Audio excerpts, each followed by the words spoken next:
everybody. Welcome to Impossible Coin. I'm unclear as to whether Rocky is reporting from Hell's front door or America's unshampooed crotch. Which is it? Jesus Christ, man. Was he roasting the Southwest, man? What did they do to you? I was on the Southwest, you know.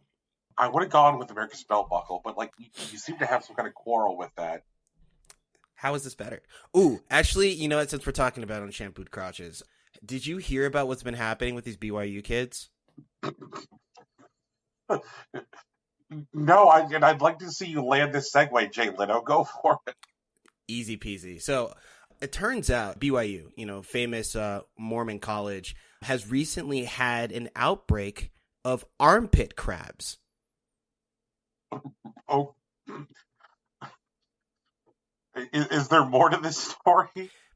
Oh, well, the crabs don't usually show up in people's armpits, right? Yes. That's not really how that goes.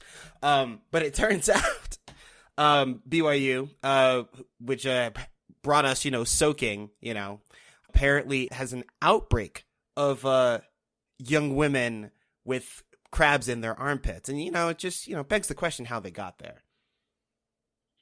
Okay, so I have a theory and I have a question.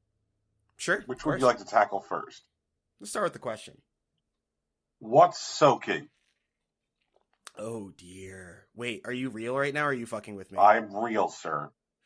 Oh shit. Okay. So, the Mormons. They take the Bible and its commandments very seriously, and one of which is no premarital sex. It's a very big deal to them, right? But they're still young people with with very specific repressions that need to express themselves, and so they do a bunch of workarounds. But instead of just going the Catholic route and just sticking to anal sex, right? They start doing other shit, and apparently one of those things is soaking. Soaking is where a man or a young man would insert himself into a young woman, but then not move. Just stay perfectly still while inserted, because that doesn't count as intercourse, allegedly. However, to, produce some of the needed friction in these situations, sometimes a friend of one of the people involved in the act will move the bed in some way. Jumping on it is the most popular option, it turns out. So you'll just have one guy inserted into a girl, and usually another girl jumping on the bed to produce some friction until they reach completion.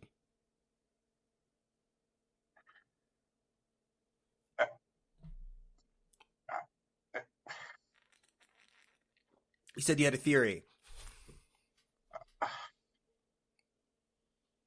I am tired of this earth. These people. I'm tired of being caught in the tangle of their lives. No, this is being caught in the tangle of their lives. None of us really needed to be here, but here we are. Right. I'm sorry for bringing you here. Oh my god. I'm sorry. I thought you knew what soaking was. I thought you were up on your Mormon sex acts, bro. My bad. I had somehow meant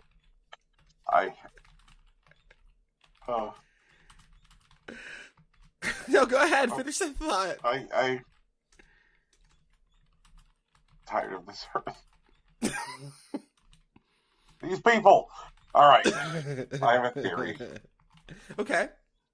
And it is understandably related to armpit fucking. Oh yeah, that makes some sense. Yeah. It seems to be that this workaround, that this hair splitting would be well, thrusting seems like it would be fine if not actually inserted right into the vulva.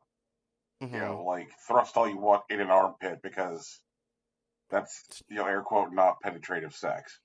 Yeah, it's cool with Jesus, man. We asked him. Right. So that's my guess. That there's a whole bunch of rotten armpit fucking going on. at BYU. We can't use this title. I'm writing it down anyways. Uh, What, rotten armpit fucking? yeah, no, we absolutely can't use that title. But oh my god, is it good? Tell me right now that you would not stop what you were doing to listen to a podcast called Rotten Armpit Fucking. Yeah, are you? Yes, I would definitely pause and take note. Yeah. Jesus Christ.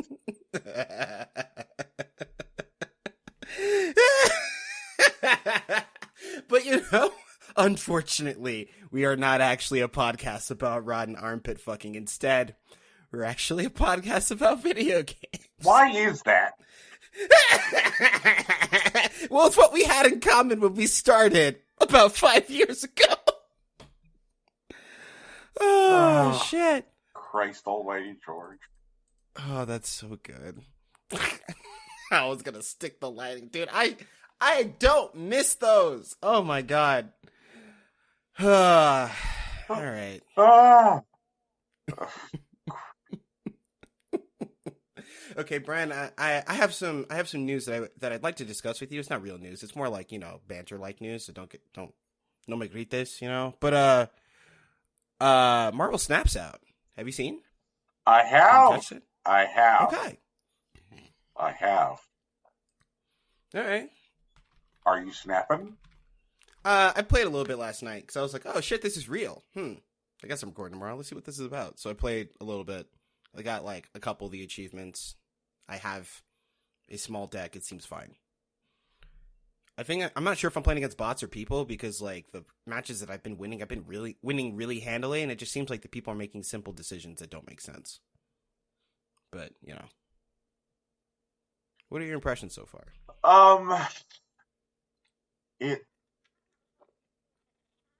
I definitely feel the magic of Ben Brode and Young Woo. Okay. I'm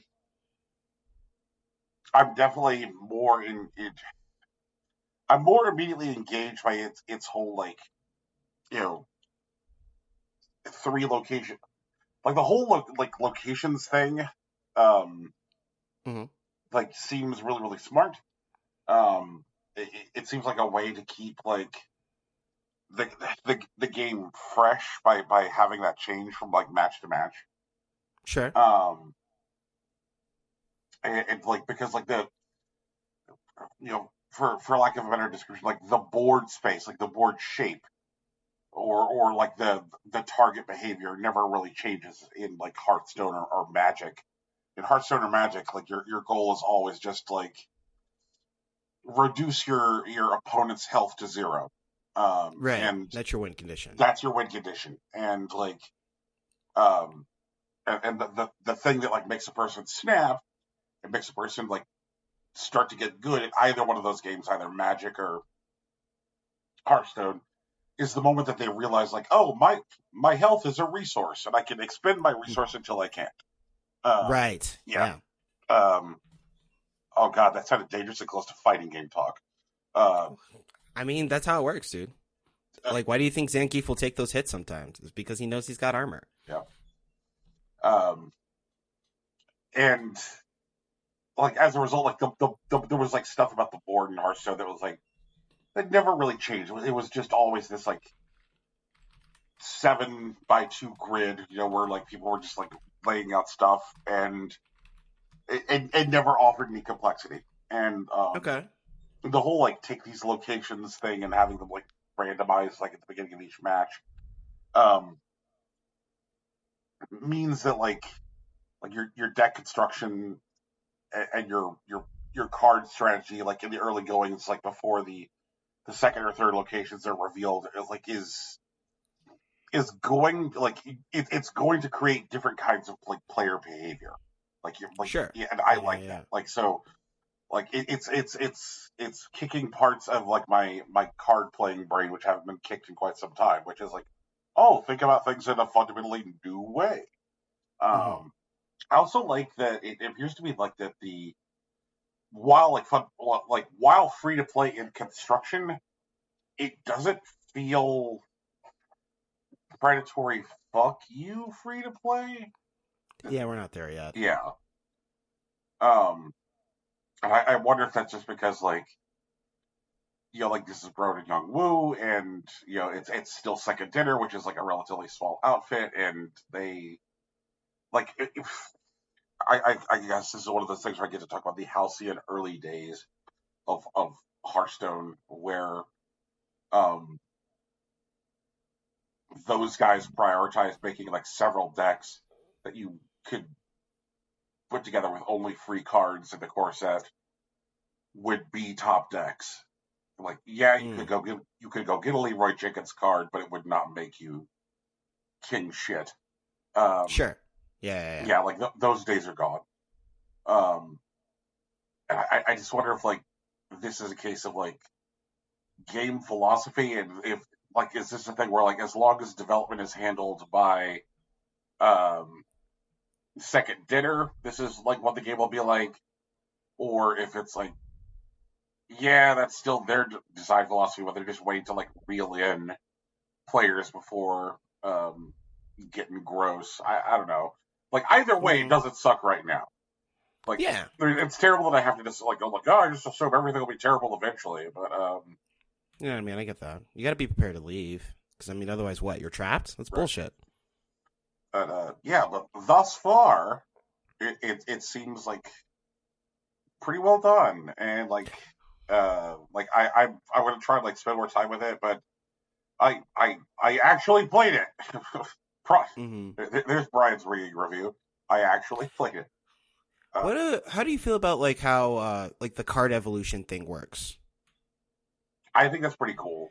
Um, Have you got anything past 3D? Like, past, like, rare? um, it starts to include like um, these like little flashes of like 3D animation, and also have like this like shiny quality, like a lenticular cover. Okay. Yeah, so it's like, do you know those like covers where like there'd be these like patterns where you could like move it back and forth to kind of create the appearance of like a two frame animation? Yeah, Right. yeah, it's like that. Okay. Yeah, That's cool. yeah. I'm interested in, like, I wonder if it's like going to be a diminishing returns thing, but at the moment I do like how like the evolutions of cards don't actually add to function, but like specifically adds to like flavor and like look. Like Yep. that's cool. Yes, And you exactly. Like it's cosmetic, you know. yeah. And you can see it like on the board too. Like it's like, oh, like I mean, that's the same Hulk that I got, but like their Hulk is 3D, like shit like that. And that's pretty cool. Yeah, like strong agree. Like just instead of making like like these like like how it is where like games are like I from what I understand like League of Legends is like this Mm. where they're like, hey everybody, wake, like come try our fun new character. Everybody can play them because we just introduced them, and then like some period of time ends where everybody has access to that character, but the character still like sits at the top of like the power chart, like after their period of free availability ends, and so people have to like pay into that character if they're chasing power. Yeah, like they do less of that now. As much as I like roasting like Ray, because they definitely did used to do that, where like the new champ was like in the free rotation, and so like for anyone that like was trying to win for the most part, they'd either try to get that character as soon as possible or ban it like as quickly as possible until like someone in the lab found like a counter for it.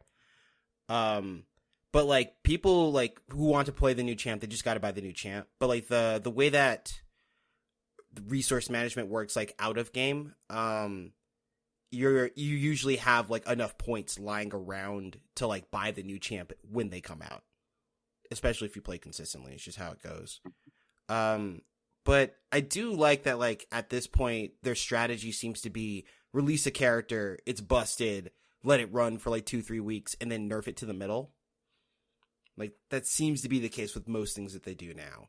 And like, even after they nerf it to the middle, like, it's still good. Like, it makes you have to react to whatever it's doing, but it's not outright busted. It's not a win condition anymore. Like, you got this character, we all lose. Like, because sometimes it used to really be like Right. that. Mm. God, I'm still mad. I didn't make it a gold. I mean, like the season's not over or whatever, but like I'm definitely at the point where it's just like I don't have enough time to grind it out unless I'm playing like, super late nights. Like if I play like from 10 p.m. to 2 a.m. and just roast like the drunk people who managed to walk into ranked. Like if I did that for like 3 weeks, I might make it into gold, but like I don't have time to do that. And even then it's still a little dicey. So here's a favorite in Hearthstone. It's very similar, very very Okay. similar. Mm-hmm. Um, you're playing that same time of night. You're you're Sure. you're rolling in 10 p.m. 2 a.m. Only because Hearthstone is 1v1. You're getting the people who were awake when they pressed a queue for a match, but And it dozed falls. off. Okay, Bray, can I share something with you? Please do. There was a period of time before like Riot like revamped like how the reporting system works and like put in the honor system to the game. Like, dude, don't get me wrong, it's still not a perfect game, but it used to be a lot worse. And there was a running joke between me and my friends where like, man, I loaded into this game, right? And as I got into the game, there were two AFKs, and then my two teammates were apparently a dog and a stack of cups. And like they had this photo, and it wasn't a drawing, it was a photo that someone had like basically stacked a series of cups in like an office chair and then drew a face on it, and it was like shaped like a man like in front of a keyboard. And it was like I hate it because like I don't have this image anymore. I saw it once like 6 years ago, and everyone that I've talked to about it, they all remember the image, but no one has it. And it's bothering me to no end. If anyone can find that image, please send it to me. Send it to the Impossible Coin email, impossiblecoin@gmail.com. But like just the joke that one of your teammates is a stack of cups in front of a keyboard is like entirely the experience of playing League sometimes. You're just like, is anyone even there? And then it'll just like move occasionally, just like a step, and it's like, bro, please. Like, I know you're just trying to dodge AFK, you motherfucker. Like, I'm just trying to play this video game. Oh, man. Fucking League of Legends, though. But, And Hearthstone does some stuff to try and punish AFK. Mm-hmm. Like so those people who queue up for a match and then immediately fall asleep in front of their keyboards or with their Yeah. phones in their hands. What it'll start to do is like, oh, you didn't do anything on your turn on turn one at all. Like you didn't move anything. Like your mouse cursor didn't even move. Mm-hmm. Um, then when you start turn two, like your rope will already be burning. Oh, And the God. rope is the thing for the last 30 seconds of your turn. Um, so instead of getting like starting your turn to be 2.5 minutes, it's like your turn is 30 seconds. Now, if they move their mouse cursor, if they touch the screen, it restarts but Mm-hmm. as long as they're doing that, then like the game is recognized like oh, okay, they are away from game. Um, let's just push their turns along. Um, at which point, like after that's happened for a few turns, I'll be like, oh, they're not there. Like, what are some of the weird, dumb dailies I have right now? Play 10 Murlocs? Don't mind if I do. Like, let's do hero Oh, power man. 30 times. Like, and Oh, I'll just my try and, God. like, flex on, like, harder to accomplish dailies. Now, I tell you, man, there is a very special flavor of evil Hearthstone wizard Mm-hmm. um, who and this requires like the right combination of both skill and draw, who will sit there and do nothing for like 4 or 5 turns Mm-hmm. and is like, and now I shall begin. Oh, my God. Yeah. And it's like, okay. It's like you have to like be like there are decks that can kill you by turn 5. Like, Right. like there are aggro decks that will have enough. creatures out of the board that are doing enough damage by them that like you're done. So like they couldn't. They obviously can't do this every time, but like if somebody tries to get cutesy with like their tempo or control deck because they think that their opponent is away, they're like, that's when these people can just awaken from their slumber and strike. Yeah. I mean, I feel like that's the kind of thing that would lend itself to a stream challenge. Yep. How many turns can you be away from Hearthstone and still win? Yeah, exactly. Oh. All right, so I think that all like started from like the Snap place. What else is going Yeah. on, man? Let me see. I mean, I'm still playing other stuff. I'm playing more Monster Hunter again. Uh, Weird thing. I mean, Capcom's been making a lot of like, odd moves in different directions lately. Apparently in Rise or in Sunbreak specifically, Capcom partnered with Discord, where like you could get a special like cosmetic set, and it's not like one thing. Like it's like an outfit for like the character and like the dog and the cat. Right. If you stream in Discord for at least one viewer for about half an hour. And that recently expired. Actually, it expires today at time of recording. So if people were trying to get it, GG's, I'm sorry. But like, I knocked that out near the end of last week. Teeks was already like just online, so she was just sitting around. I'm like, hey, I'm gonna stream this for half an hour so I can get this thing. And I'm interested to see if like Discord will try to like incentivize streaming the way that like Twitch drops did for a while. I don't know. Like, Discord has definitely been making a lot of wacky moves, and they definitely try to be like the class clown of like streaming social media services, which is fine. It's a choice, but I'm wondering if they're gonna do more with it.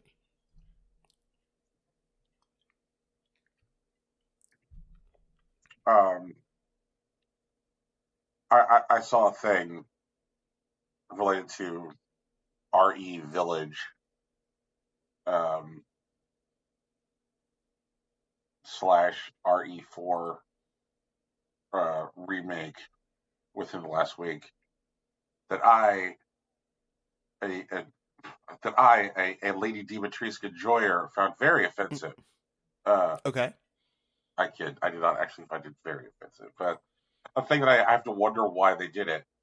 I saw Capcom saying that future models of Lady Dimitrescu, either for um, new single player experiences or multiplayer experiences, will be shorter than the original model used in Resident Evil Village. Okay. And it's not like they're going to go like full on scalar all the way down to like, make her as tall as average people. She's still going to be big, but it's like, why are they taking her model from 9.5 feet to 8.5 feet? So, Because they're Rocky, cowards. is that the official impossible coin answer? Because they're I cowards? mean, if you're willing to accept it, that's fine. But that's definitely the Rocky Hardy answer. They're making Dimitri shorter because they can't handle it because they're a bunch of cowards. I would wonder why they would bother to announce it instead of just try doing it and try to get over with it. No, someone's gonna yell about it. There are way too many eyes on Demetrius. Like, there's no way. Like bro, they make like her hand like like an inch shorter. Someone's gonna see it, and they're gonna yell about it on Twitter, and then everyone's gonna be yelling about it. And Capcom's like, why did we think we could get away with this?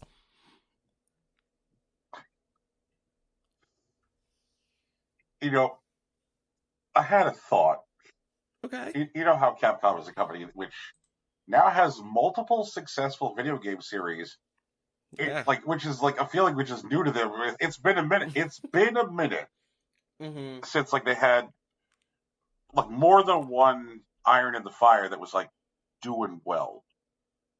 And I was like, man, I tell you what, I wonder how those Monhun people would feel if they were all just like walking around in like say some bleak landscape with you know leafless trees and snow covered surfaces, when all of a sudden Lady Dimitrescu barged in and that was the target of the hunt. I think I'd be upset, personally, if I had to hunt Lady Dimitrescu.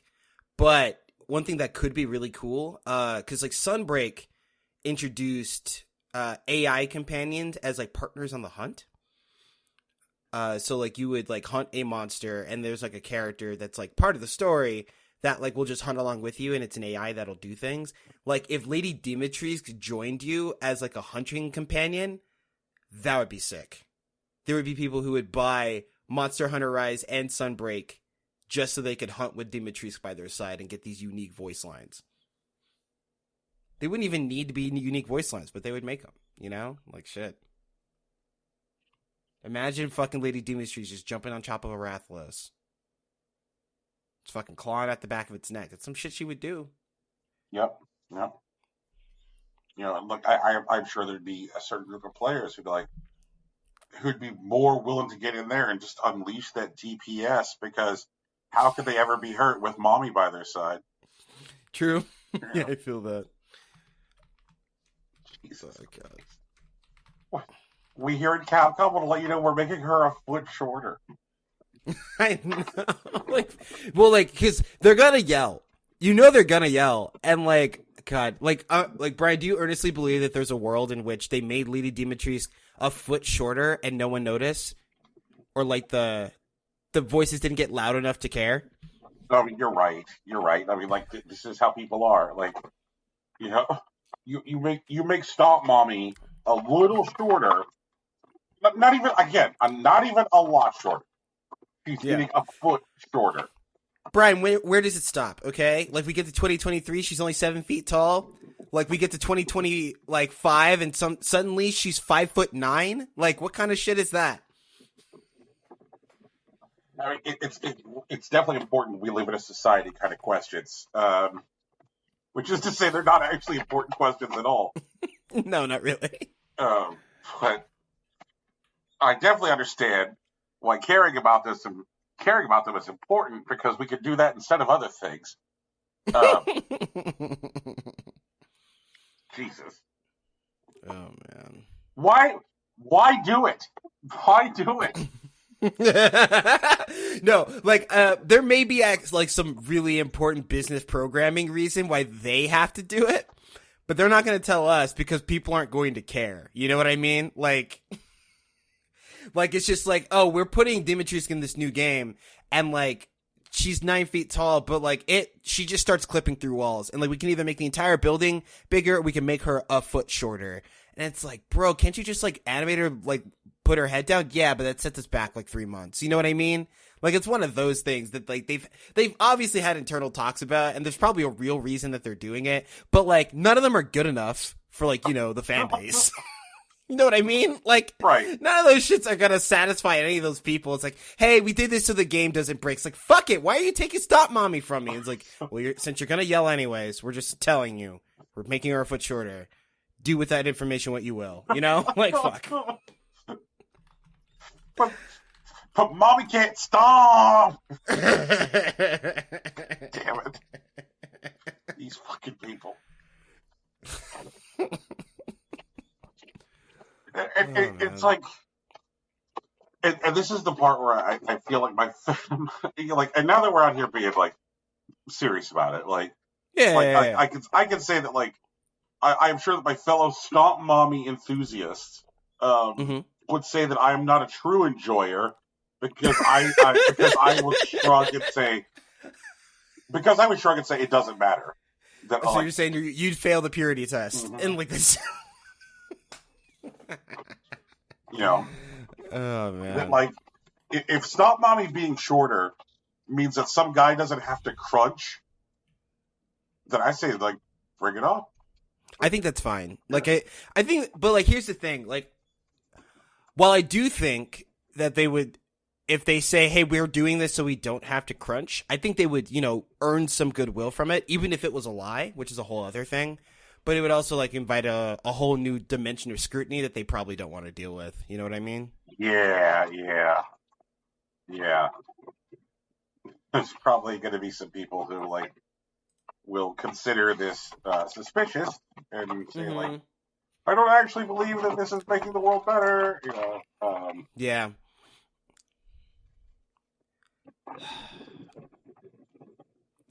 Um, yeah. Jesus. Mm. All right. So how did we get here? How did we? Stomp Mommy, Capcom, Monster Hunter, Okay. Monster Hunter. Shit. It's in there somewhere. There's Yeah. something before Monster Hunter, but whatever. All I know is that we started, I think, on Marvel Snap, and Yeah, we were still around Marvel Snap. I don't think we like got into another game yet. I think I mentioned League of Legends at some point. Then we did like League of Legends Hearthstone for a little bit. oh yeah, because I was talking about like first we got into like how if like just something which is effectively similar, not identical, but similar to Yeah. lanes conceptually in Snap, Hmm. and so that kind of like allowed us to Tokyo Drift into League of Legends. And you mentioned people being away from keyboard with like the whole like stack of cups and a dog, and then I talked about people being truly just straight up asleep in Hearthstone. Okay, all right, I'm seeing the path. I'm seeing how we got here. Yeah. Yeah. So one thing that's bumming me out a little bit, because I haven't played more Outbound Ghost. You know, it's been a busy month. A lot of things have been happening. But I've been hearing reviews that have been kind of like tearing into it a bit, which I get, you know, because like, the game is marketed as a love letter to Paper Mario, and if it falls short of that, like, it's not going to be pretty. You know what I mean? Those Right. people, they're vindictive. They love their video game. But like, it's starting to like. I mean, I haven't done it myself, right? So I don't want to like give a final word on it. But based on the things that I'm seeing, it's something between unpolished or it doesn't stick the landing. And like, I can believe the game not sticking the landing. I think I can forgive it for being unpolished. The dev Canonical Games, I know before we were like marveling about how this looks like it's their first game. It's not. It's like their third game, at least on Steam. But even then, like, it does look good. Like, the art style is very good, and like the gameplay like is tight and interesting. Right. I'm wondering if it doesn't stay that way. And there's a lot of people say there's like a lot of unresolved mysteries, which just could be like, immature writing, which I'm also not super mad about because like the principal dev is like a 22-year-old kid. Right. You know, if they don't have all their plot hooks like tied up, that's not the worst thing. And especially since I already have an interactive experience. Like if it was just a book or just a movie, and like the story and like the interaction is all they had to interact with, then yeah, maybe I'd be mad. But like I don't know, I'm playing a fun video game. I'm gonna finish it so I can actually have like a complete opinion on it. But like, it's one of those things where I'm a little like bummed that like it's not as loved as I'd hoped it'd be. But yeah, I'm gonna try to form my own opinion. I really want to know how I feel about this video game because I love Paper Mario, and like there was like, oh god, I think I was like a Puritan about certain like series for a while back, and like to be fair, it's because oh man, let me take a step back for a second. Okay. Before I get back into this Canonical Games thing, I've like had beef with the word adulterated for a very long time. Okay. Like, you know what? Yeah, because like, so like, adulterated, which like, generally is used to mean like impure or like impurities have been introduced into it. I sincerely believed for a long time that it was about like maturity, right? That like something happens to you when you become an adult that makes you less of what you are. And societally, that's salient. That's something that makes some kind of sense, right? But like, when I started digging into the etymology, like recently, everything that I find like, comes to be because of like purity tests related to like marriage, right? Like adulteration has less to do with maturity and much more to do with adultery, which I guess I should have assumed. And like that bummed me out. It made me upset. I don't think I want to use the word anymore. Like I'm using it here to explain what I'm talking about, but like I'm trying to refrain from using it in like normal conversation. But going back to this Canonical Games, Outbound Ghosts, Love Letter to Paper Mario thing, like, I feel like the game itself can't be pure Paper Mario. That doesn't make sense. And I've softened my position on, like, games being, like, a pure, like, iteration of something that exists before. Like, when I play a Pokemon, like, I'm not expecting all the best things of Pokemon being shepherded to me. Like, I expect some Pokemon things with some personal decisions and maybe a fun twist. And I don't think that's lowering expectations, really. Like, I mean, it is, like, it is less expectations, but, like, it's reckoning with what this thing can truly be. You know what I mean? Like, I'm sick of, like, stuff, for example, like Pokemon fans who were like, I want the game to feel like it did when I was 10 years old, but I also want it to be fresh and new. I want it to have every single Pokemon, but I want it to have an interesting mechanic that I want to use and interact with. And I want it to have an A+ story, but I also don't want it to get into my way of just my, stimming with Pokemon bullshit. And it's just like, guys, like, please, are you still talking about a video game? Like, what's happening right now? And so, like, I don't need an outbound ghost to, like, cure cancer or to solve all my problems. I don't think if it fails to do any of those things, like, it's the equivalent of murdering my family or burning my crops. But, like, it seems like a good little video game, and I don't think I need it to be more than that. And there are situations where, like, I've gotten more than that, obviously. Like, Bug Fables is a game that I expected to, like, play for a little bit because it was kind of like Paper Mario, and it turned out to be this big, fleshed-out thing. And that's cool. I like that a lot. But, like, I don't know if I need that every time. And I don't know if it's reasonable to get mad at whoever makes these kinds of games because they want to make something in a similar vein. You know what I'm saying? The way you were describing those Pokemon fans reminded me of one of the few self-aware memes that video game fans have ever been capable of. Okay. Which was the Skate 4 on EA's official Instagram meme. Oh, shit.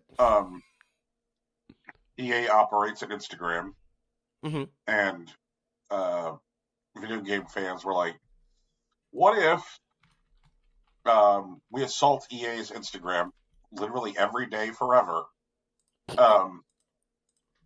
and make nothing but responses about Skate 4. And so there's lots of people who just post Skate 4. Right. That's just like the response to whatever they say. Right. But my favorite people and my favorite execution of this behavior are people who post what implausible thing Skate 4 will do for them personally. Yeah. Like, Skate 4 will make my knees stop hurting.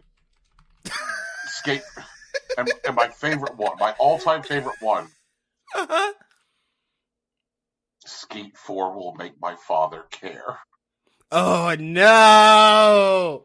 Oh, my God. Someone at Santa Monica is, like, just reeling. They're, like, I feel like, oh, my God. I feel like the people who are writing, like, the current God of War series, like, I guess now we're at Ragnarok, there's gonna be it's gonna be a trilogy. There's no way it's not. But, like, I feel like they're writing these games in hopes that, like, someone's dad cares about their kid someday. You know what I mean? Right. Like, it's just like, it's not necessarily that kid, but, like, they know, like, this is a phenomenon. They're just writing Kratos. So, like, when the tired dad plays this video game, it's like, maybe I should call my son, like, shit like that. Jesus Christ. Ah, man. Oh, God damn it. Fucking Skate 4 will make my father care. Yeah. And so, like, the whole phenomenon of, like, video game, like, buyers and players being self-aware enough in an instance to understand the unreal expectations that are put on games, like, and the ridiculous things that we demand of games. Like, I'm glad that there is at least a segment of them that can come together and realize how ridiculous that is and make fun of that behavior. And then do that shit posting so much, EA is like, all right, everybody, we've greenlit Skate 4. Will you please stop on our Instagram now? See, that's the thing. Like, I know why EA didn't say that's the reason. You know what I mean? But, like, I wish that was more publicized. I wish everyone knew that the reason we got Skate 4 is because they bullied EA social media to the point that it was unusable. And so they decided, let's just make the fucking video game so we can finally post on Instagram again. You know what I mean? Like, I mean, the thing is they even fucking acknowledged it in the announcement of the game. They're like, hooray, Skate 4, please leave our Instagram alone. Like, they even acknowledged the Instagram in the original announcement for Skate 4.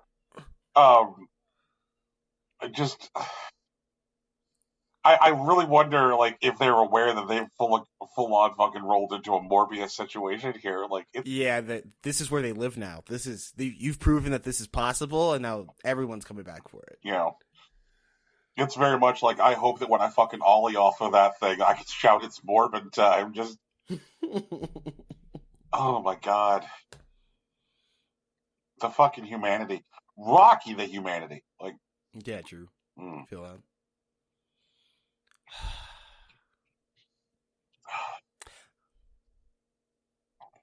You sound like you have a thought. I'm thinking again about how I'm kind of fucking up by like playing certain games on stream, and I really just should stream more, I think. Because like I've been thinking about Temtem and also the Outbound Ghost, but also Demon Throttle, because I haven't finished Demon Throttle. I've been playing a little bit of it, but like it's one of those things where I don't want to finish it unless it's on stream, because I can get to the 4th level now, and like I need to find like the spawn points for like the secret level in the 4th level, because that's like the one piece of information that I'm missing. And so like if I can find that, then I can do a run where I go to each of the 4 levels, go to each of the secret levels, and then beat all the bosses, and then that will give me the true ending. And I can just do that on stream. But it's like, it reminds me of a thing that I used to do, or not just me, but it's not entirely uncommon. Where in Final Fantasy 14 we would do like raids or whatever, and we're learning a fight, right? If it's like the first couple of fights, it's not a big deal, but like if it's like one of the bigger like later fights where you get like, you know, the weapon or something, if you have a group that you consistently play with, it's not an official rule, to be honest, and like if it was official it'd be a lot more gross, but it's usually like kind of like a gentleman's agreement, right, that if you have a chance to clear like the entire like tier of fights, but you're not with the group, that like you kind of like, you know, not sabotage it outright, but like maybe not do your best. Do you know what I'm saying? Jesus Christ. No. Because like, especially like week 1, right? Like week 1 is when like no one has items, and like for you to actually clear the entire tier in week 1, you have to like do your absolute best. Like absolutely no mistakes, like no damage downs, and like putting out the most amount of damage from every single class. Like even healers have to like, you know, forfeit like opportunities to press a GCD to heal everybody to just get more damage out if it's week 1, because we need all the damage possible. We just don't have the items. That's how it goes. And like there have definitely been situations where like if I'm in like week 2, week 3, and like I make it to like the 2nd or 3rd fight, and it's just like, okay, I understand that this is the Enrage and I know how to get out of this, but it's just like, oh man, maybe I just fumbled a couple GCDs here, and like we lose at like 0.03% Enrage. That sucks. But at least I'll clear it with my friends, and that'll be fine. That'll feel better, because it definitely feels worse. It was like, hey guys, I ended up clearing the fight, and it's not a huge celebration, because like what happens is that since it's the same week, if you clear with your friends get less gear. And like if you don't get the gear from the thing that like that you were clearing with randos, and you just give a rando a piece of gear, you basically took that rando piece of gear from your group to them. Like it's not a 1-to-1, but it's like a 1 to like 0.5. I'm honestly. Sorry. Is this Final Fantasy 14 : Let's Come Together? Yeah. It's co-op, dude. You fight for your friends or whatever. Because winning with your friends, I think, is the point. This is Final Fantasy 14 : just think about baseball, baby. Just think about baseball. No, honestly, like raid group, they should make a raid group movie in the style of like Field of Dreams, and it would make an incredible amount of money. And they're just like, man, like sports movies would never be like this, and it's just like a shot-for-shot remake of fucking Field of Dreams, but it's like about raiding. It's a multi-million-dollar idea. I'm not kidding. If they made Bull Durham and it's just about some guy who's like really good, but like he can't alarm clock raid. Where like you wake up as soon as the server goes up and you try to go for world first, and like they're competitive, but there's just something wrong and they can't do it. That could also be sick. I'd watch that movie. Have you I seen think. Bull Durham? Yeah. Okay. I was gonna say, like, I guess it depends on like who you consider full Bull Durham to be about. Whether you think it's about Kevin Costner or Tim Robbins. Those are good choices. Yeah. I think choose it's to about think that Kevin it's more about. Costner. Um, Yeah, same. so then it's about an old guy who I guess used to raid, doesn't really have it in him anymore. Right. Those You are the know, right words, actually. yeah. Um, but I guess that means that there's also a Final Fantasy 14 raid Susan Sarandon, and True. that's I could be into that lifestyle. Honestly, you know what? Instead of Final Fantasy 14 for Bull Durham, you know what we'd actually do? We make it a League of Legends story, and Bull Durham is just Faker, or Kevin Costner's just Faker. Excuse me. I don't know why I said Bull Durham. Fuck me. Oh, But yeah, Kevin Costner's just Faker, and like Tim Robinson's some new kid, and then you just cast. I don't know if like Faker actually has like an on and off again like romantic interest, but we can make one. Who cares? It'll be fine. She'll be some K-pop girl. No one will blink. Like it's absolutely okay. there's a piece of me which is Susan Sarandon could be replaced with just some K-pop girl that Well, is like dying inside. you know what I'm saying. Like I get that, and I mean no disrespect to Miss Sarandon, but like I'm talking about selling this movie in like the media executive kind of way, not like an homage to like Susan Sarandon specifically. Yeah. To sell it to these kids today, Oh yeah. you know, uh, just some K-pop. Oh my god. Okay, all right, Brian. If you needed to sell like the raw sexual divine feminine to like today's generation, who would you call? You get 3 phone calls, but only 3. I don't know. This is the part where I sound like incredibly cynical and out of touch. Um, I'd be like, okay, are there any Kardashians that aren't billionaires yet? I don't think Chloe's a billionaire, but she's also like 40. Okay, all right. Well, they're going to be too rich to take this call. Right? Yeah. The whole mess of them. Come on, man. I'm asking for young talent that Yep. can like make children believe in love or whatever. That's what we're talking about here. Do I know enough like 20-something actor?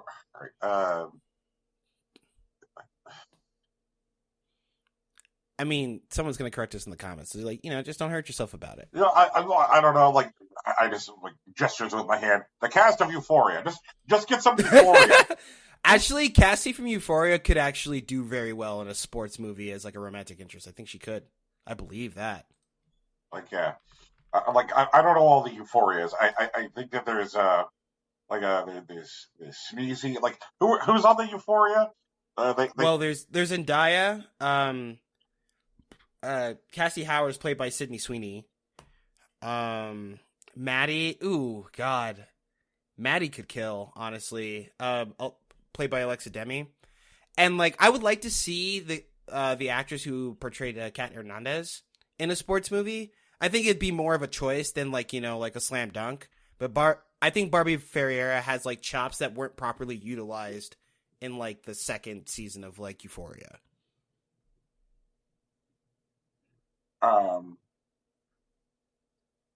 Wasn't the internet like kind of mad at Sydney Sweeney 2 weeks ago? Oh yeah. Mm-hmm. And from what I understand, it had to do with her standing beside somebody in a hat. Oh yeah. Yeah. And this is like, and you have those are all the details I have. Like I don't know anything beyond that. I mean, Personally, I'm not sure it's super important. Yeah. Yeah, they're standing behind somebody in a hat. God damn it.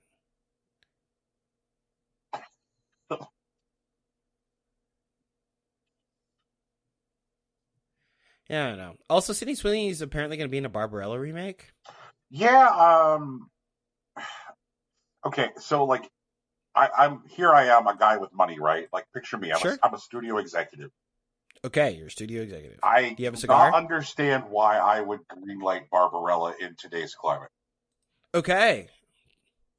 Um, All right. because the kids aren't horny anymore. You know, like I don't think that's true. there's data to back it up, Rocky. No. I agree. I agree that less people are like horny. I think people have more options than they did before. I don't think they're less horny. I Oh think no, they're that's. definitely less horny. I don't know, man. Like modern media consumption culture has deadened the sex drive of people. They just they're too tired to fuck. They're too sad to fuck. And also, if they don't fuck, then they have time to buy more products. I mean, I get that. I do understand that, but I feel like those same things could be explained by people with a bit more isolation. Definitely, there are less forced social interactions for younger kids than there used to be. There's more disposable income, for the people that have it and whatnot, and there's more media to consume instead of going to for social interactions.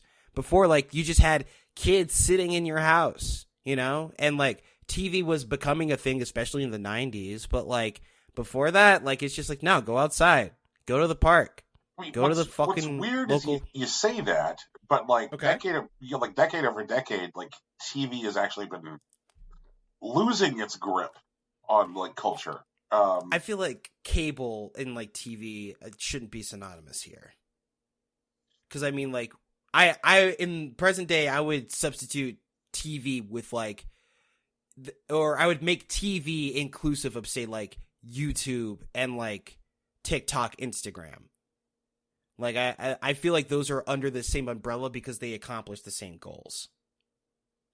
But it's become so one of the things that I think that we've talked about on the show before is the phenomenon of water cooler media.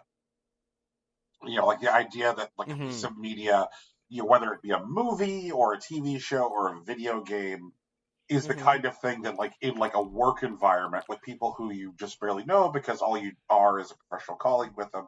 You're like, oh my gosh, did you do that quest where you have to return the flowers to the maiden? And they're like, yeah, I did that quest. It's sick, the idea that there's something which is just so commonly assumed to be experienced that it's just a generic jumping off point for a large group of people.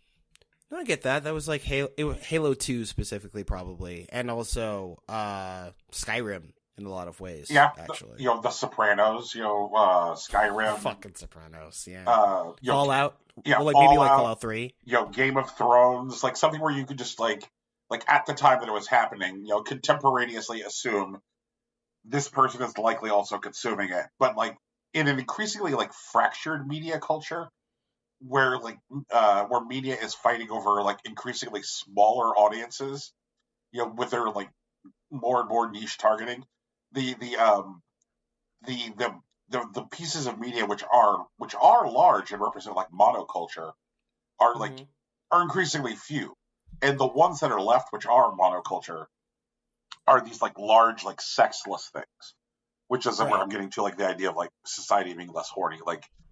Okay. It's amazing to see how people reacted to She-Hulk being horny, it just because at this point we've had the better part of a decade of Marvel stuff just not being horny. That when She-Hulk was finally horny, people were scandalized, absolutely oh my god, I can't believe that She-Hulk would fuck off camera. I'm so horrified. How dare She-Hulk have fuck that I cannot see? I'm not angry that I couldn't see it. I would never want to see it because seeing the fucking is bad. She shouldn't fuck at all. There should be no fucking. Like, we shouldn't see morning after Daredevil whistling. Like, I I think guess it's that's cool that where they I'm at. whistle. Like, people were Yeah. impossibly scandalized by fucking, like, She-Hulk getting the Yeah, sex. I get that. Yeah. And just, like, there's, all that, like, pre-release scandal around, like, the, the Marilyn Monroe biopic Blonde. You know, when people heard it was going to be rated NC-17, and they're like, what possible point can this have? Why is this way? It's like, have you seen it? No. Do you plan to see it? Not at all. No, yeah. Then it's like, why do you care? Why do you fucking care? Just They just need something to yell about, dude. You know. yeah, and like weirdly enough, like this neo Puritanism, which is like risen out of consumer culture, is this thing like where you'll have like these young people who are in every possible way like leftist, but when you ask them about like oh uh, sexual expression in art and media, they bristle and they suddenly become a weird Republican, and you realize that this is just like such an ingrained behavior trait because basically like media has taught them that like sex in art is bad Mm-hmm. because the Disneys of the world want to make sure that like whatever they sell can play in as many countries as possible and Correct. will not like make anybody who like processes credit card payments for them angry. Sure. Yeah.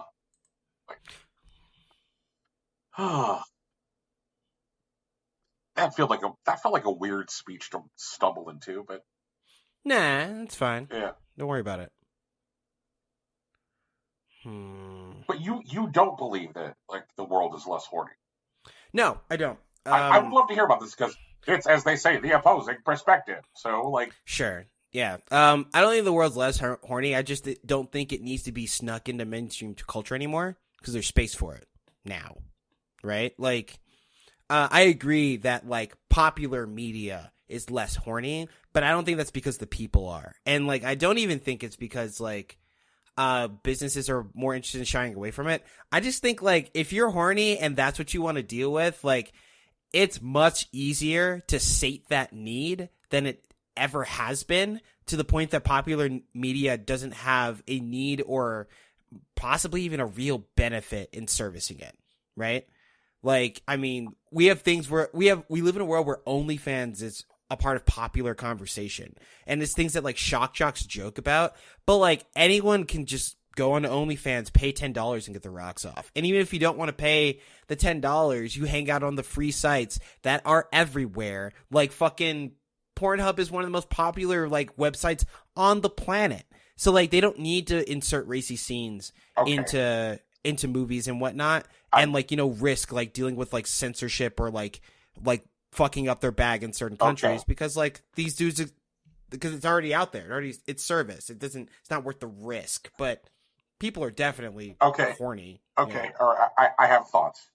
Mm-hmm. Like one, the argument that you're making against like portrayal of sex in mainstream art Mm-hmm. is it seems to be rooted in two different things.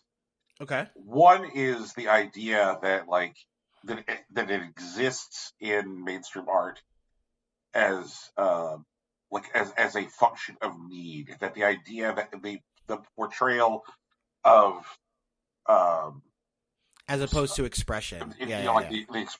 the expression of like sexy things in media can only be rooted in some kind of like um, carnality, some kind of like need that like people are just like, I can't take anymore. They just like unbuckle their pants and it's like my Rimrod, my Jack Johnson, and like they're just I get what you're saying. Yeah. and it's like I saying that like that it existing from a place of need, I think like mischaracterizes artist intent, um, Sure.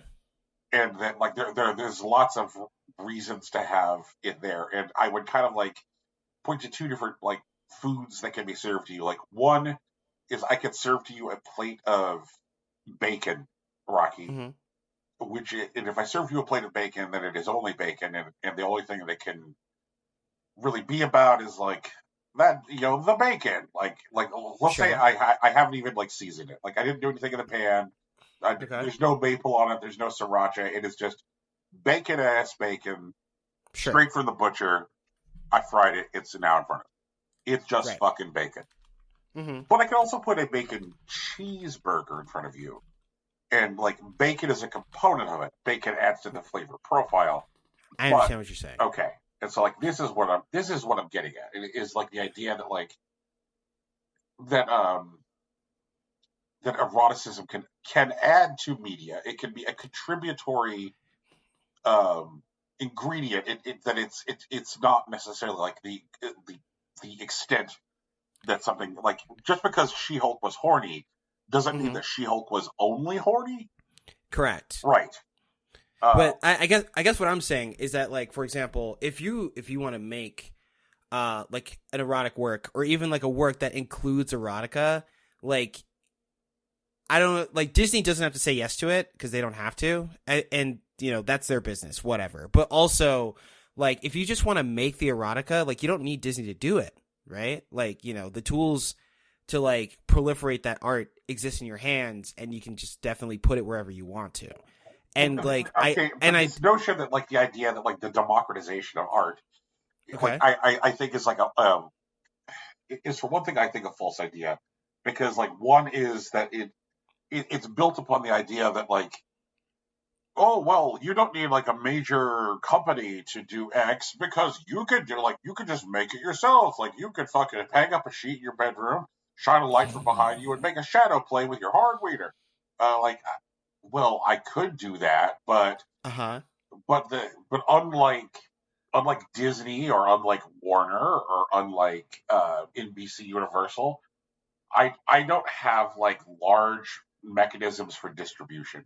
Like sure, I don't have the ability to like get my shadow play in front of like millions of eyeballs, like tomorrow. And that even stuff like independent independent film distribution doesn't have access to those mechanisms at the same scale that's that like fair. that studios do as well. And so like the idea that independently distributed film or independently distributed video games are Hmm. going to be able to like penetrate the monoculture in the same way as like your AAA games or studio films, like is just not true because Sure. they don't have the I same distribution mechanisms.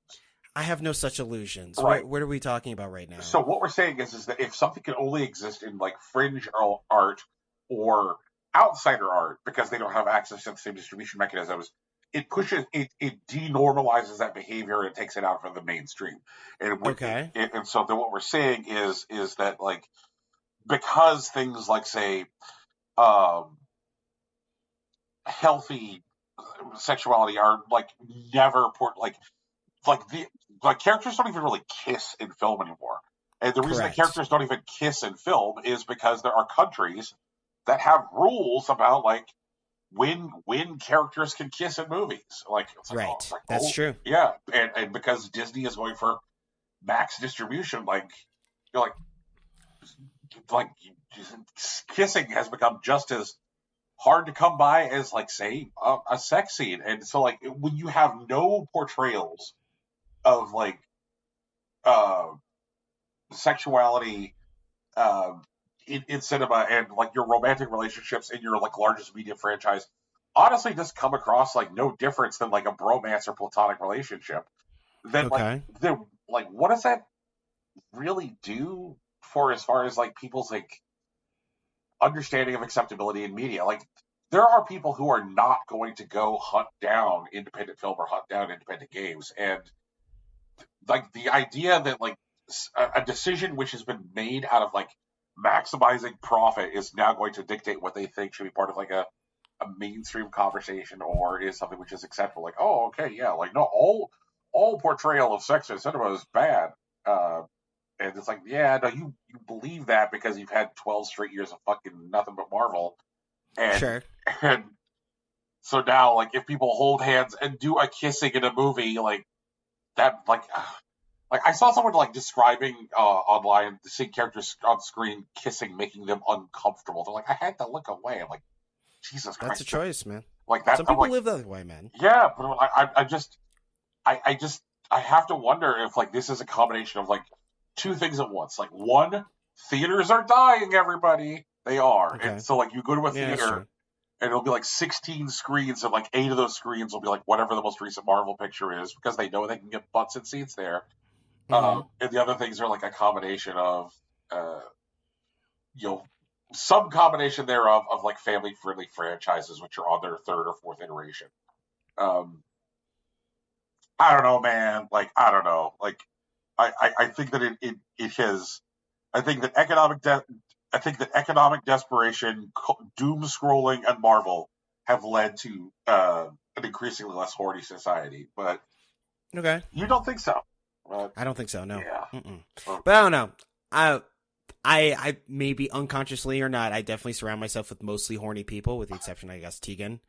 That's just like that's the life that I've led up until this point. That's just kind of how it's gone, and maybe that's me. Maybe that's my circle, and I might be biased, but I don't know. I'm not gonna say that like in my circle like sexual interest is entirely healthy all the time. I can't claim that. This people have their own things, they have their own battles or whatever.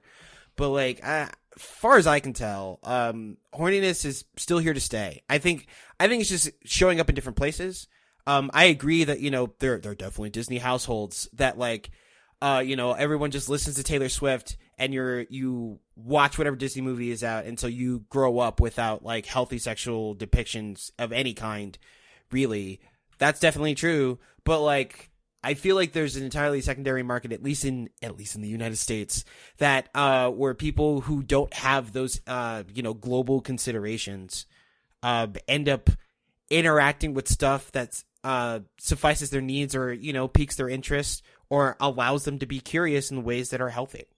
That's what I've seen. That's my personal experience. I agree that Disney is definitely interested in like a global perspective, and so they pare back on these things. right. And there's also like a decision internally by Disney, because Disney doesn't really care to be super sexual in general, as far as I remember. Like sometimes they let things slide for the most part, and I think that's the best way I can articulate that. But like, as far as like, I can't underestimate the reach. That's fair. But like, I do think there are avenues of discovery that don't include like what would be like universally popular media. Like we're not gonna get there's some movie in the 80s that I never watched, but I was aware of because there was like some woman in a red bikini walking through like a sprinkler system or whatever, and that was Fast like an Times at experience. Ridgemont High. Thank you. Yeah, like there was a generation where everyone at least was aware of Fast Times at Ridgemont High, and that doesn't really happen anymore. But like those experiences tend to be niche as opposed to non-existent. So like they're less shared, which obviously has different effects, but like I don't think they're gone. That's not what I've seen. Yeah, like it does seem interesting. Like whenever something breaks through in that very specific way, like where Mhm. where something like some piece of media hits and people, and it's obvious like the reason that people want to talk about it is because like you know it like it activates the sex part of their brain, and they're like and like the release of the wet ass pussy music video was like a perfect example. There were like so many people who were just like, I'm absolutely scandalized. Like I'm scandalized. Like I can't believe Yeah, this sure. video would exist. And it's just like Uh-huh. it's like come on. What do you mean you can't believe this video exists? Come on. But even like the people who aren't necessarily just like weirdly opposed to things, like still like I guess like seems like uncomfortable just like talking about like the the the art thing for the sake of the art thing. That like they can't dig into the WAP music video in conversation because like no, what if we talk about the forbidden things by accident? It's like oh come on, like it's like you're not even one of those weirdos, but you're saying those things. They're like I know, I don't want to talk about the forbidden things. And like I think that there's unintended consequences of this happening in monoculture, which are definitely bad. Like, Mhm. like, and one of those is that like that whether or not like companies like Disney intend that this is basically like a giant cosign to like heteronormativity as like a Yeah. cultural conceit. Because when you eliminate stuff like that from like the way characters interact with each other, and meaning that like the only way things can become explicit is through dialogue, where you're like, hooray, all of our characters do not touch each other because that's the movie we're making, then like then what happens is you'll have two characters over here who are Dick and Jane who are like hetero married couple in your Disney TV movie about a dog that can play football. And like they'll say like, haha, I'll pick up Billy from practice because we are a couple that are married and we are heteronormative. And then like one of them goes and picks up Billy from football practice. Meanwhile, there's other characters who are like, Greg and Stu, and like they're like, hooray, we are in love, for we are a couple which is married and we are men. And that line will then be excised from and instead of like going to China and so forth. And but the thing is that like that all of the the love language of cinema is like removed, then you don't have stuff like, okay, like we don't get like Greg and Stu like sitting beside each other like fucking holding hands on the bleachers when they watch the dog kick the winning field goal, That's because true. we're reducing everything to just dialogue. Like, but that same consideration might not be made over there for Dick and Jane, who had to pick up Billy from football practice. So like the decision to desex cinema also removes like non-sexual expression Mm-hmm. and like reinforces heteronormative ideas. Like I just I get I that. had no idea that this was a zombie speech that would go on this long. I apologize to all of our listeners. Like Stop you apologizing. don't come here for this bullshit. They don't come to hear us talk about things that we care about? Brian, what the hell are you talking about right now? No, they hear us to come talk about things that we care about. They don't pay their nickel to hear me ramble for 9 years. I don't know, dude. I feel like that's a consistent ask on like the podcast. I think it's fine. They pay their nickel to hear me ramble for 9 years. Okay, Yeah, otherwise why would they keep coming back? I guess that's true. I mean, they could be coming back because they enjoy hearing you go, hearing Tegan. Oh yeah, no, that's fucking fake. I mean, maybe Tegan. I've heard a lot of great reviews about Tegan actually, but like I don't know. I'm just kind of here, man. Oh, come the fuck on. I'm just telling you the truth, dude. I'm telling you what I've heard. I'm sharing my experience with you, okay? I'll fight your experience. Okay, let me see. We're about an hour in. Do you want to do news? Is there anything you want to get off your chest? Or you want to Um, like like I guess we already talked about the fucking naked Lady D a foot shorter. Yeah, that's true. Silent They're Hill, gonna man. know. It's like, how would they know? It's like they're gonna know. Like, Because those creeps are going to get her to make her as quickly as possible. bruh, did you? Okay, so like we talked about Overwatch 2 before. I'm sorry, fuck Overwatch 2, but like, All my movies are Overwatch too. yeah, see there it is. Like fucking, did you know how like Overwatch 2 or at least Activision Blizzard, they're like, hey, so we like encrypted like the body models for the characters so they can't be imported into Source Filmmaker. It took them a week, Brian. A week to get that shit back. You're not gonna stop the porn people. Like, you fucking dipshits. Like, what are you talking about, Activision Blizzard? God damn it. Like, oh man, it's so fucking stupid. But yeah, there's obvious there are hundreds at least of new like videos of featuring the new character Kuroko on like Pornhub or whatever. Like, god fucking damn it, man. Like, it's just they thought they were so slick, Brian. They're like, we're gonna encrypt the shit. There's no way they spend the time to do it. It's gone in a week. It's gone a week. Brian, how long did they think that was gonna last? Like, really, really. Tell you what, How long did they make some poor programmer try to encrypt these like characters like body models just for it to get cracked in a week? You could see like some guys like, man, none of this fucking matters. Like, we're gonna encrypt this, but like they're gonna crack it. Like, they care way too much. It's weird, but like at least they got their check or whatever, hopefully. I hope they got their check. I hope that wasn't just like salaried as a result of crunch, like they make them come in an hour after just for it to get cracked in a week. That would be some bullshit. I'd sue. Somehow. I'd talk to a lawyer. We'd find a case. Jesus Christ, man. Like, I want to know that like there's some um that there's some guy who is just like, this is important to me. This is my struggle. It's like, and they're like, well, Fred, like, why does this upset you so much? Fred takes a drag off his cigarette. Mm-hmm. The year was 2019. It was summer. My glass of lemonade was sweating. It was so hot outside. I feel that. And I sat down in front of my computer.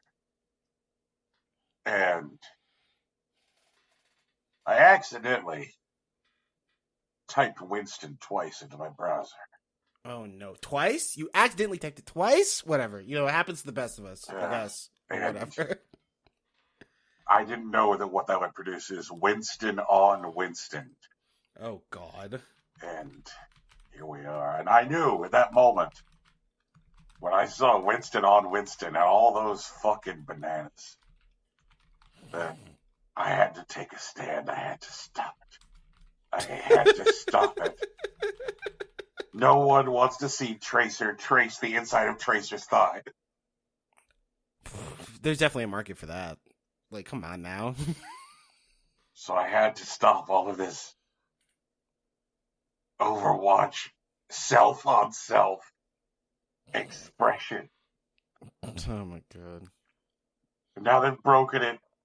In a week, I, Fred, the Overwatch guy, am destroyed. Oh man. What the fuck? Yeah, GG's, Fred. Get fucked. How much rotten armpit fucking do you think goes on in Overwatch porn? You know what? Depending on who you ask, is too much or not enough. I do not have it in me to fire up the hub and type Overwatch armpit into it. Okay, so like, because I have sense, I'm gonna do it. But what I'm gonna do is going to do it in an incognito window, so it doesn't stick in my cookies or whatever. I'm just gonna tell you the number of videos that come up. Overwatch, armpit, fucking. Okay, well, that's not what I expected. Two things. The number is impossible. I'm not gonna lie to you, Brian, but it doesn't look like it's all like source filmmaker stuff. Do you want the number? Yes. 200,000. I'm so tired.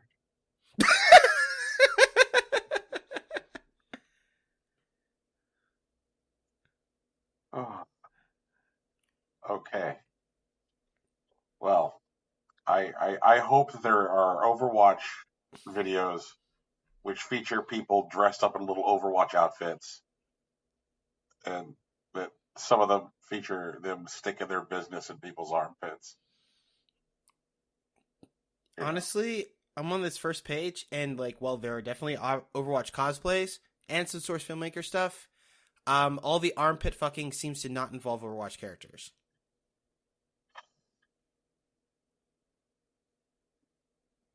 I'm sorry. Did we just rule 35 Overwatch, like a very specific niche of Overwatch pornography?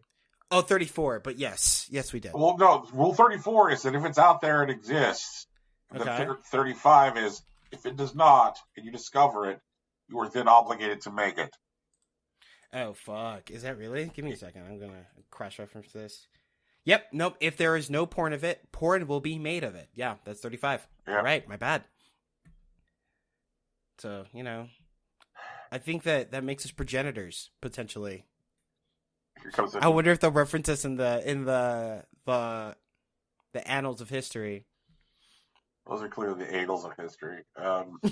Is it actually annals? There's no, it's annals, but okay. We're here right now. So yep, that's true. So welcome to our new Patreon tier. Oh God, Jesus Christ! specifically devoted to the production of niche Overwatch pornography. Can we use that title? Can we use niche Overwatch pornography? I'm writing it down anyways. It doesn't matter. Okay. Do we actually have news? Are we gonna Well, I tell think the we're going to talk peoples about what's this going on? fucking um I think we're going to talk about this here bullshit around Bayonetta. Okay. Yeah, sure. Let's do it start to finish. Let's get it. Let's do it until there isn't any more. Okay. Um so what's her name? Is it Helena Taylor? Yes, I believe. Okay. The reason I'm guessing is because I put my Mm-hmm. phone down a few minutes ago and now I can't find my phone. Nope, Uh, it's fine. um, so the actress who played Bayonetta in Bayonetta 1 and 2, the VO actress, um, said that she got hard lowballed by Platinum um, for Bayonetta 3. Mm-hmm. And then the internet took up its um, pitchforks and um, its torches over this because, hey, um, underpaid VO actress has been a particularly sore subject, especially in the last 12 months, because there's Mm-hmm. been a lot of bullshit going on with voiceover actor pay. And so, like, this seemed to be the right story at the right time. Plus, Bayonetta is a beloved property, and so, like, the idea of someone being lowballed around, beloved property seemed to strike even harder. And lowballing an actor, um, which is associated with a property, seems to also be something. And then replacing them seems to be something else which people are especially obsessed with around Nintendo these days right now because of uh, weird harebrained conspiracies related to the Mario movie. Mm-hmm. Um, so this combination of factors meant that this whole Bayonetta story took off hard, and I think probably hit harder than it normally would because let's be real, most people abandon labor centric stories pretty quickly and move on to the next like world exclusive. Um, Sure. but this one stuck, and it stuck hard enough that Platinum Games felt inclined to issue an official statement, which is like, we're not gonna make any statement because it's unfair to the current actress who plays Bayonetta, Jennifer Hale. Jennifer Hale, which led to a whole bunch of people going. Uh, so like, why bring in a VO actress who's going to cost considerably more than the one that they fired? Like they fired. People started to think that that seemed weird. Mm-hmm. Um, because they if they weren't willing to pay her, but they'd hired Hale, Hale was going to almost certainly cost more.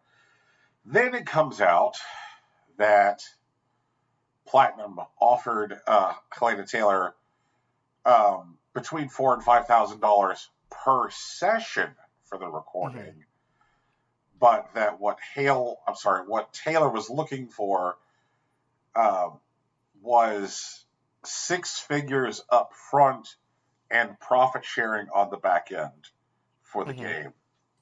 And now the internet seems to be um, torn on this, um, with like there being a couple different like a couple different points where people could either choose to like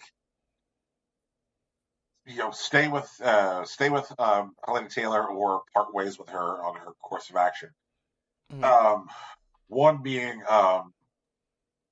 people like, oh well, I support her asking for that, like because if she knows her labor is value, and she thinks that she's that contributory to the overall success of Bayonetta, then why wouldn't she ask for her worth?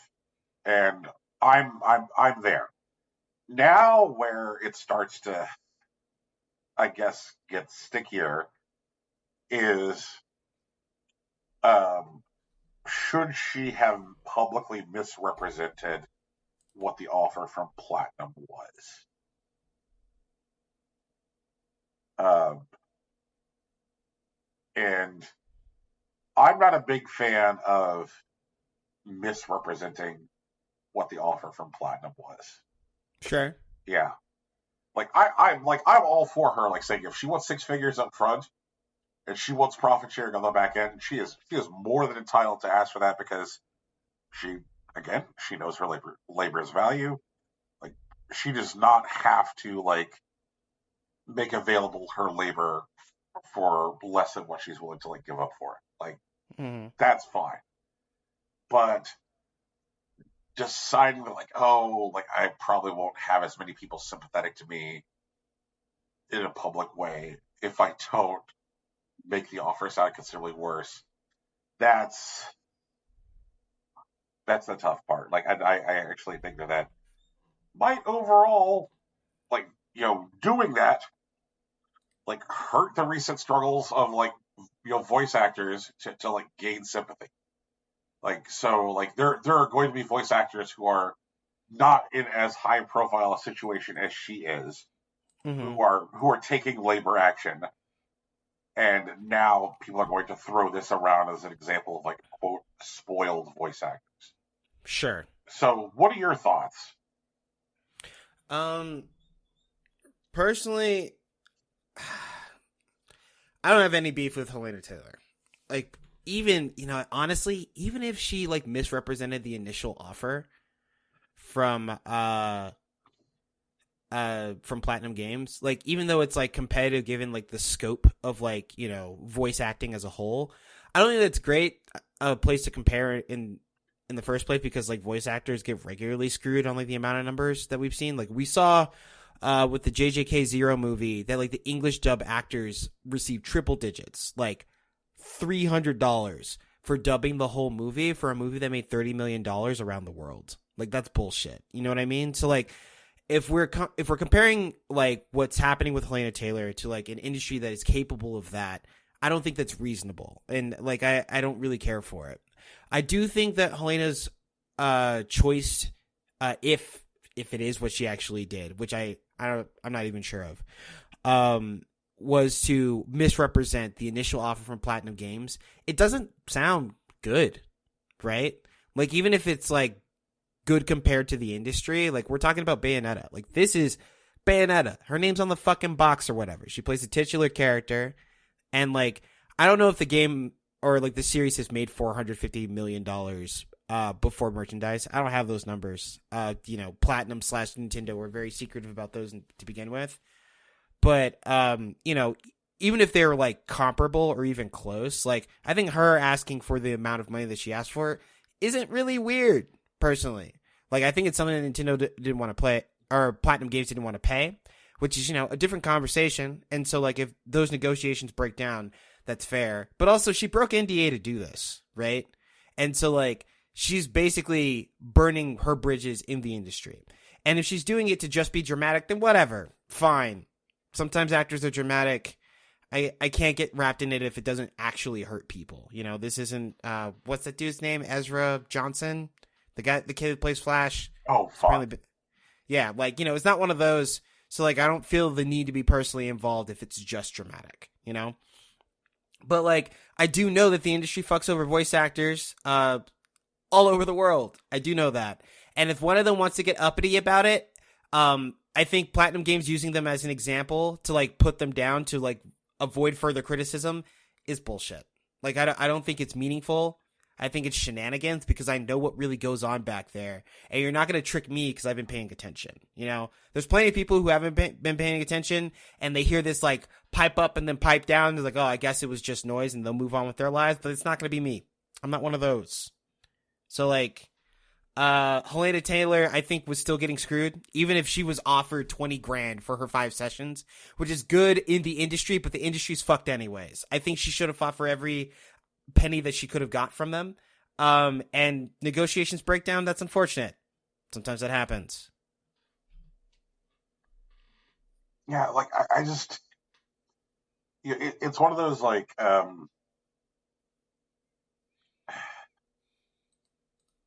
it's one of those things where like I absolutely, I hear what you're saying. Like it makes me think about I'm gonna try and make sure I get the guy's name right. What was it? Justin Smollett? Is that the guy's name? Oh yeah, Yeah, yeah, it's Justin Smollett. Yeah. yeah. And and so like when that bullshit happened, Mm-hmm. like I remember two layers of conversation that were helpful, and I think that this is kind of like in the neighborhood of what you're talking about, Rocky. Is Okay. that like on one hand, people are like, okay, well, this turning out the way this did is now going to um, have like a negative impact on the conversation around the danger faced by marginalized people. And then there were people who were like very fucking reasonable who said, no, this fucking shouldn't Right. because there is just like absolutely like mountains and mountains and mountains of evidence that says like that like here is this danger, and if one person um was a fucking clown ass, then it does not absolutely change what the experience is of you know millions of people.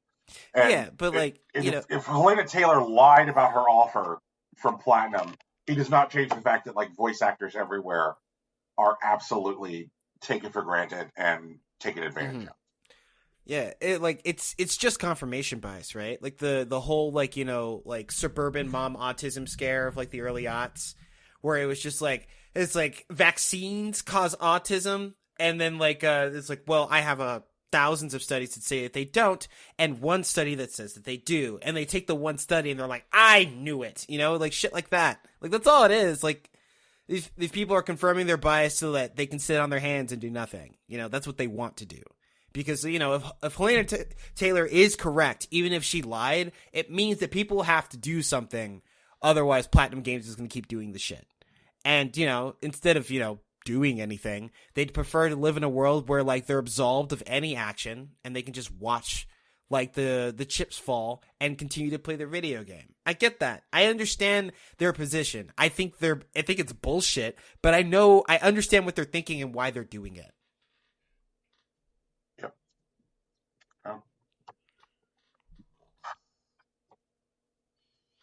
I think there were a lot of people like me who heard the initial like heard the initial piece from like Helena Taylor Mm-hmm. and were like, man, I sure feel like I'm not gonna play Bayonetta 3 because of like who I am. And then they Mm-hmm. heard the next part and they go, phew, now I can buy Bayonetta 3 again.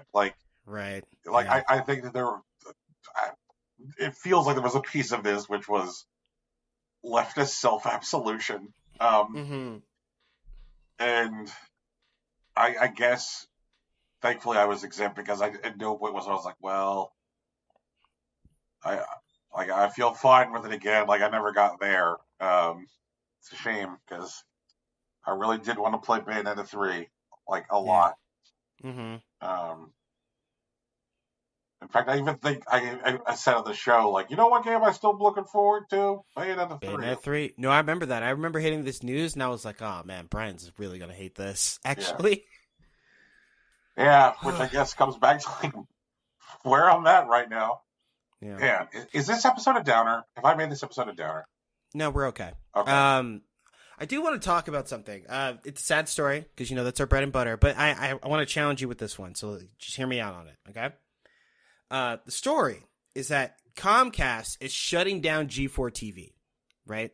If you think about it, you're like, wait, G4 TV wasn't already canceled? It was, and they brought it back like last year. They got a new investor.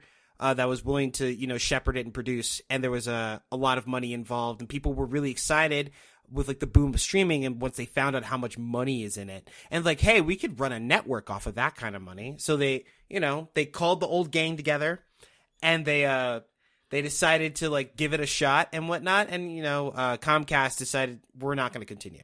We're gonna cut it off.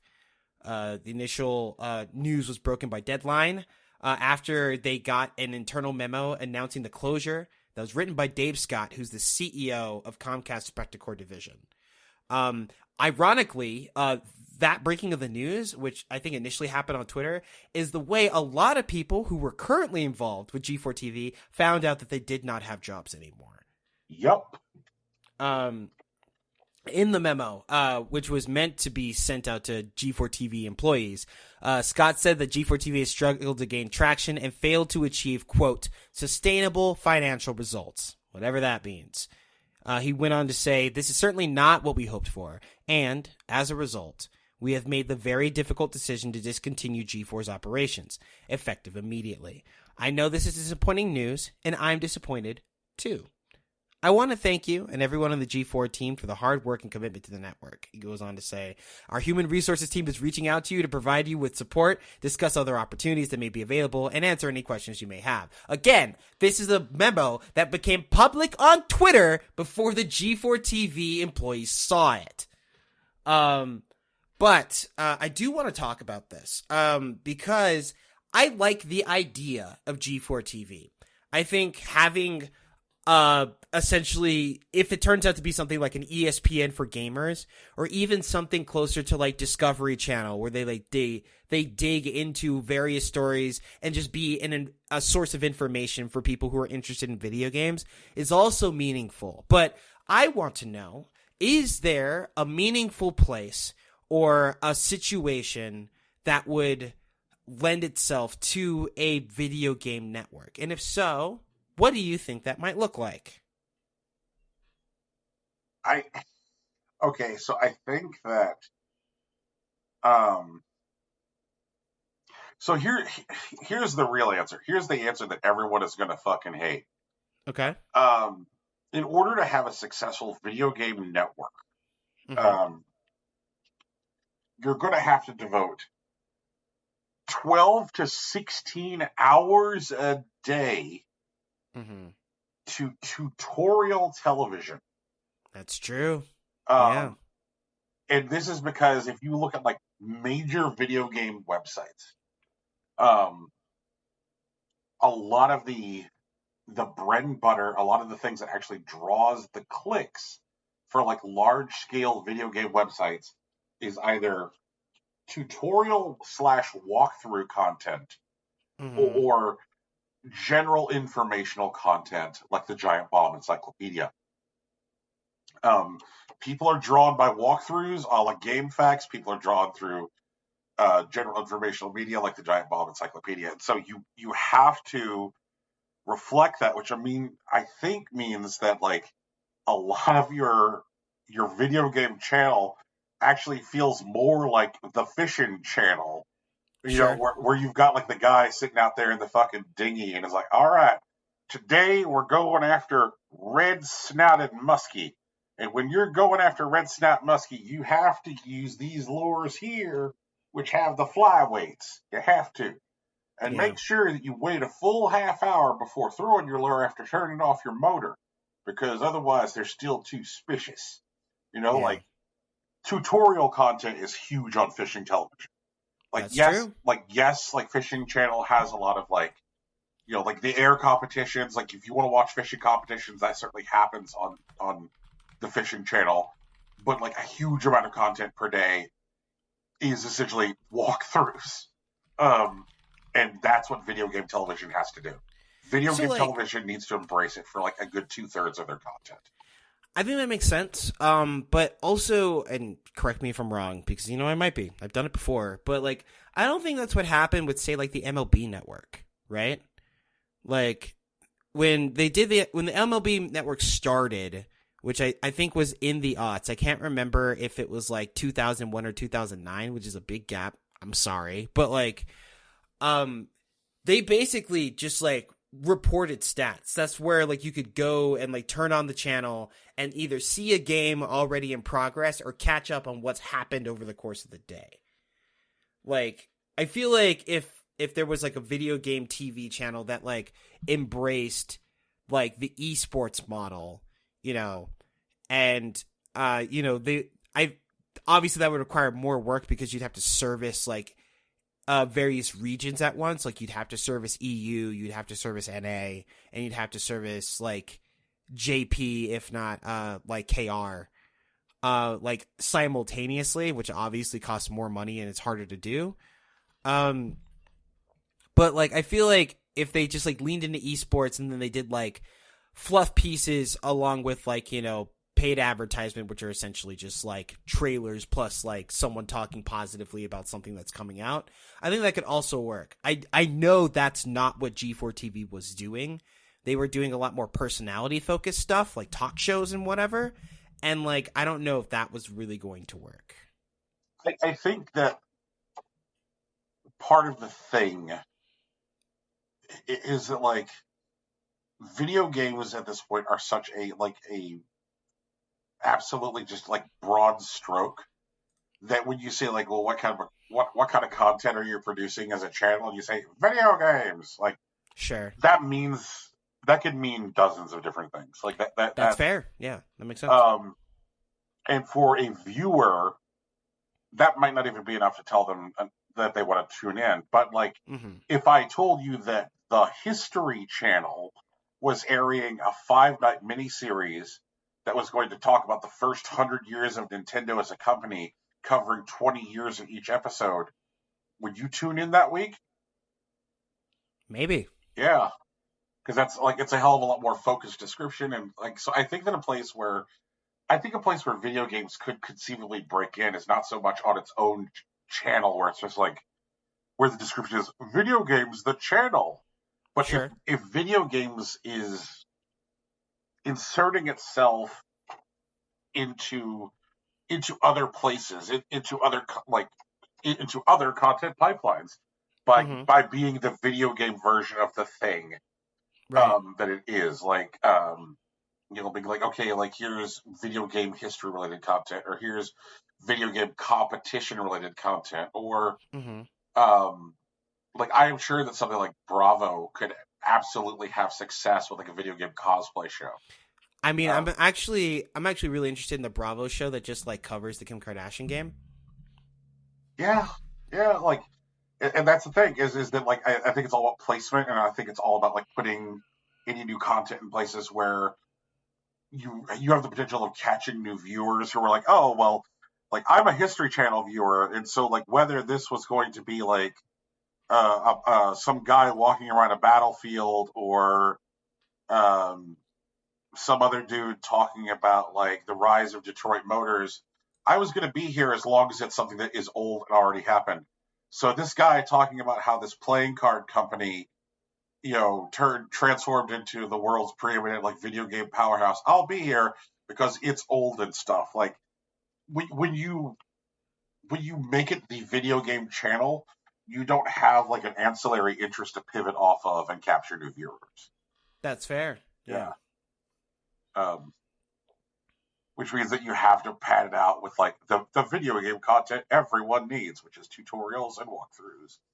Sure. Ugh. Yeah, I remember that day that happened. I'm seeing all the fucking tweets. Like I think the one that like made me the angriest was the one from WWE wrestler Xavier Woods, who was like super excited a year ago to be one of the new people brought into G4. Mm-hmm. And because he has built this like very big video game related brand, um, and like as Austin Creed, and so he's been working G4 as Austin Creed, and he was getting on a plane to fly to the location for this week's SmackDown, and he bothered to shell out for Wi-Fi on the plane, right? But Mm-hmm. there was a problem with the plane's Wi-Fi, so the plane's Wi-Fi didn't start to work until the plane was literally landing. Oh shit. So the Wi-Fi came on, and he found out that his G4 gig was like dead. Damn. It's like imagine that. Imagine paying for the privilege of finding out that your side hustle is imploding. And That's for him, he's lucky. Like it's his side hustle. You know, he can Mm-hmm. still go do the wrestling. But True. there are plenty of people who like what they were doing is only working there, and they found out the exact same way he did, which is incredibly shitty. Yeah. Incredibly shitty. Yeah.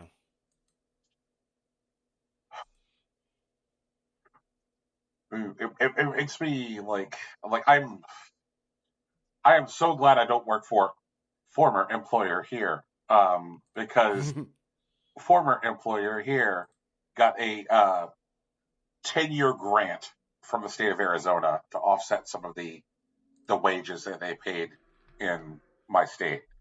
And when that 10-year grant ran out, they announced they were going to be pulling jobs out of the state before telling people who had some of those jobs. Gross. Yeah, and I'm like, man, I'm glad I wasn't in a situation where I was finding out that like, oh yeah, because the state's not offsetting part of your paycheck anymore, we're just gonna fucking move it. Sorry you had to find out from reading Arizona 15. You know, like Jesus. Capitalism sucks. I mean, it's big garbage. Not gonna lie. Yeah. um so you know that that podcast about Zelda that Tegan goes on sometimes?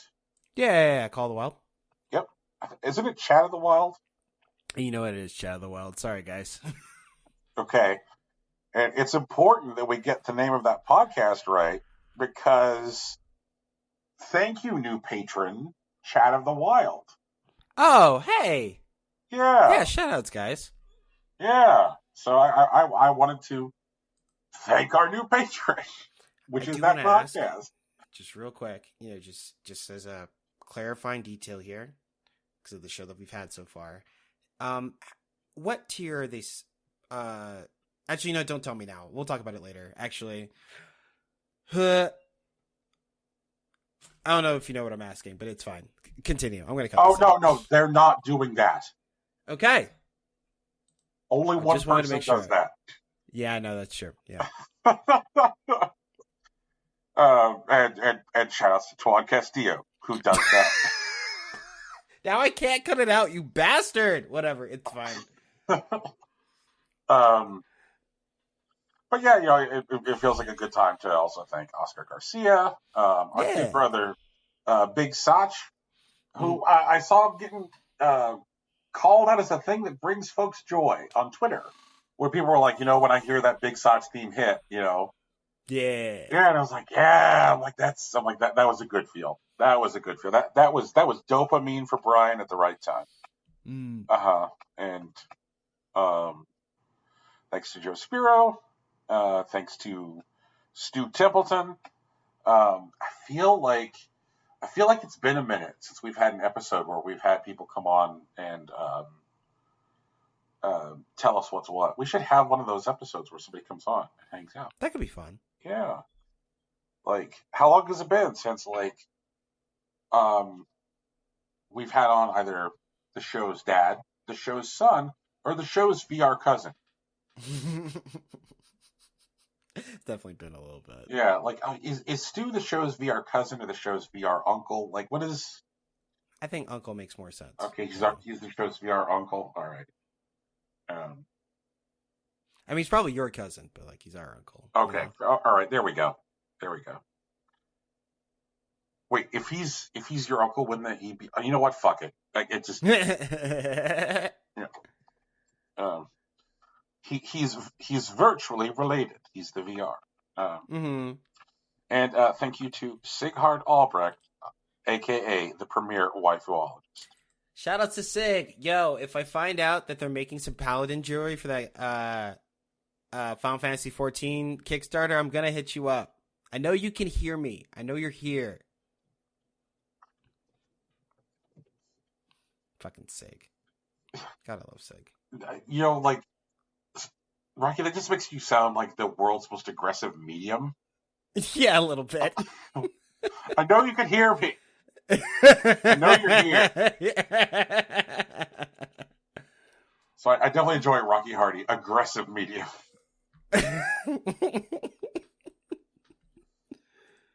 Oh man. Watch Ghost on CBS. I enjoy it. Hell yeah. Yeah. So I guess thanks for hanging out, everybody. Also, we have an excellent logo, which was designed for us by Lauren Moran, who is normally out of our pay range, but she did us a solid. She really did. Yeah. You can see her fantastic work on Topps trading cards. You can see her fantastic work with Marvel Comics. You can see her fantastic work with WWE. You can see her fantastic work in a lot of places that are very expensive. But she did that for us. She believed in the vision. I don't know about that. I don't know if we can claim that, but like it's fine. Or at the very least, it was a pandemic and she was bored. And we're grateful for it. Not the pandemic part. Maybe not even the boredom. I'm just glad it happened. But patreon.com/Lauren Moran. True. Because she has her shit more together than we do, because we're located at patreon.com/Impossible Coin Podcast, because I'm a fuck up. Oh my God. I swear to God, if we really need to fix it, I'll fix it. I'll figure it out. It won't even be that hard. It's fine. At this point, it's part of the brand. It's part of the brand at this point. I will never forget the fucking moment that we realized that I was the guy. The things you said, sir. I was kind of upset. That is true. You went places and I came along. Oh, man. Oh, jeez.